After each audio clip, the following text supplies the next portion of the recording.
It was 2020, and I was standing on stage at my church.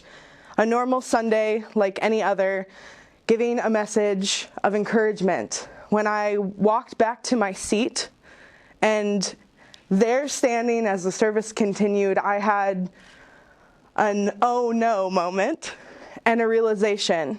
The things I had been teaching and practicing, I didn't think I believed anymore. It was terrifying, and in that moment, I realized something had shifted within me. And this was not something that happened overnight, but the combination of many things. My name is Olivia, and my work and art focuses on Christian theology, thought, and practice. I think about how we think, and I think about how we practice. How we gather our information because of our demographics, our understanding from our places of birth and origin, our ethnic groups and race. Putting that all together and thinking about how it makes us relate to one another. Spirituality is something that we all carry, whether it's something you grew up in, something that you've chosen for yourself, or maybe even something that you're exploring. And as a church kid through and through, I mean I was a church kid. We did not celebrate Halloween. We celebrated Hallelujah nights. We did not dress up as characters from cool movies or superheroes. I was often Esther or Mary, maybe an angel. Growing up in the church is something that formed me to the point where I started working at a very young age in the church. From the age of 17, I started and jumped right in. There was no going back for me. I have parents who were church planters, aunts and uncles who were pastors and deans of Bible schools, people in my life who were chaplains. It was my path. I had no other option. I jumped into education a few years after I was already working as a Christian minister and fell in love with theology. I started studying how and why we do things and started learning stuff that I never knew was real. I felt like whole areas of thought and belief had been gatekept from me. I was angry. I was confused. I didn't know why didn't people tell me this? Why didn't I know about these other ways of thought? And why didn't I know that I could let go of this and think something different? And then cue 2020.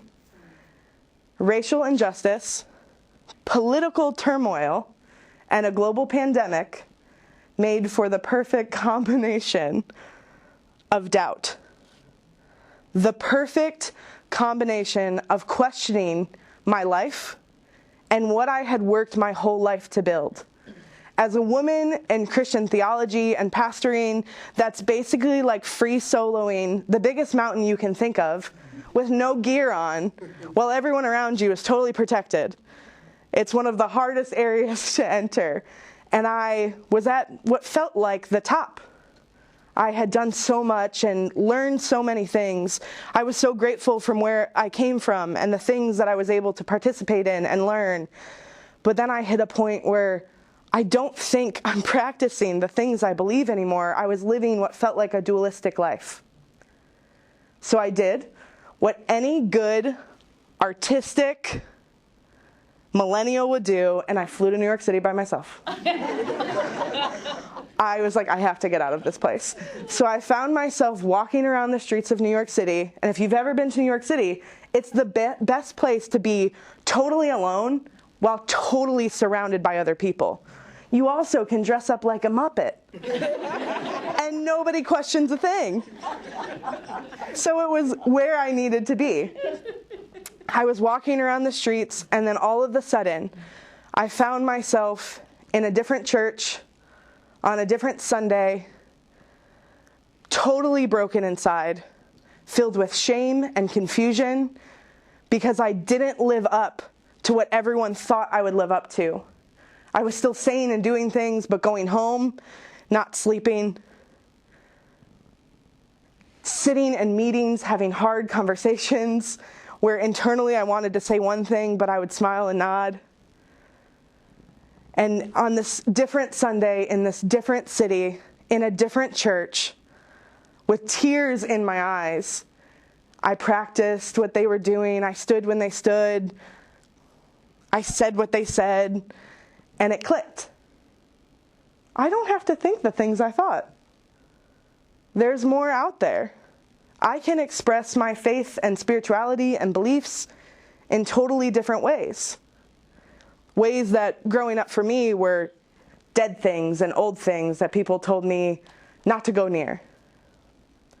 I could access this whole new way of life that for me was filled with joy and peace and centering. I realized it was okay for me to change. But then I had to come home to the same job in the same place and make the hardest decision I've ever made, which was to resign. I was part of that great resignation where I came in and said, I can no longer pretend to be two people. Just because these were the beliefs and ideas that I've always held doesn't mean that they're going to be the thing that takes me to where I need to go. I needed to stop clinging to the sinking ship that was my belief system. I can be grateful for it and thankful for what brought me here, but if I stay on, I'm going to drown. So I came home and resigned from the job I had spent my whole life building. Again, there's pictures of me at 4 years old. Normal kids play house. I played church. Stuffed animals lined up, reading from Little Precious Moment Bibles. I resigned from having to be two people. I resigned from the thoughts and ideas that were holding me back. And then I was, again, in another moment of, what do I do now? Phyllis Thickle, a theologian and writer, was famous for talking through our faith as a rummage sale. She was a historian, and a lot of the things that she talked about were, we need to take our beliefs, put them out on a table, and go through our rummage sale. What things got us to where we are and are beneficial, maybe even things we hold sacred, and what things need to go. They're old, they're broken, they no longer serve purpose. So I decided, again, I listen to people, I'll do that. Internally, I will examine. So I started the process of examining my internal world. I no longer had the job. I no longer was doing the thing all of my degrees were in, and I started to examine myself internally. I took everything out on the table, dusted some stuff off, threw away most of it, and was left with a new life in one hand and new possibilities in the other. It was still terrifying, but I found myself realizing that so many of us lack the bravery, lack even just the simple understanding that other people around us could give us, to just know that it was okay to decide new things. So in our internal rummage sale, we start with our values. I determined what my values were. Was it generosity? Was it kindness? Was it being a good neighbor? I realigned those. Then I realigned my beliefs. Did they match up? If these are my values and I believe these things, do they work together? And then again, I let more go. I picked up a few things. And then I realigned my practices. What am I doing? I wanted so badly to work in different types of communities, and so I found the ways to do that. I found the ways to be a good mentor, and I found a way to try other things and be around the people that I wanted for so long to be around. And then I continuously gave myself permission to change. That it was okay for me to change. I didn't have to be the thing or person that people thought I would be, or that I thought I would be, or my 5, 10, 15-year plan. I could let those things go. And then as we all collectively work on our internal examines and rummage sales, we can give other people the permission to change. We can give that same arm to others, saying, it's okay. We build bridges instead of walls, holding us together. We can become a community that's okay with questions, that doesn't freak out when someone might think something different.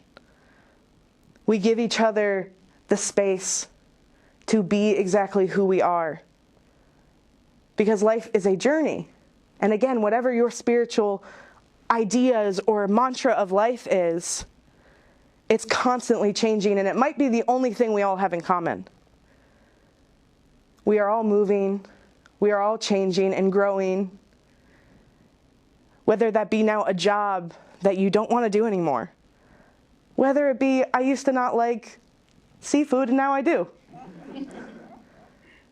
We get so bogged down by our labels and how we've determined who we want to be or what we want to be, that it becomes a prison. One that sometimes is hard to escape. But secret, you have the key. You are the only person that can keep you in that prison. And it might even be that you're in a situation that you need to step out of. The internal rummage sale helps us remember that it's okay to wonder. It's okay to be wrong. It's okay to listen. It's okay to leave. It's okay to start over. It's okay to change. Thank you.